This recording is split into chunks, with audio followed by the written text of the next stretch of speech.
We interrupt this program to bring you an update on the current situation.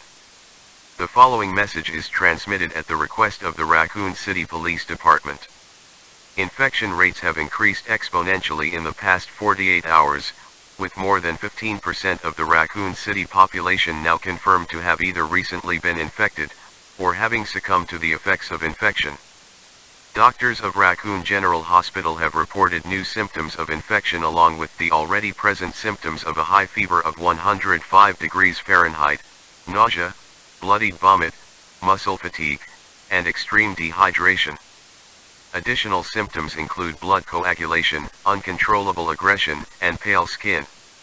While victims of the attacks bear injuries that are consistent with animal attacks including bites, survivors have stated that these attacks have come from people, possibly those who have reanimated after succumbing to infection. These bites are believed to be how the infection enters the body, and reports state that they begin to turn gangrenous within hours.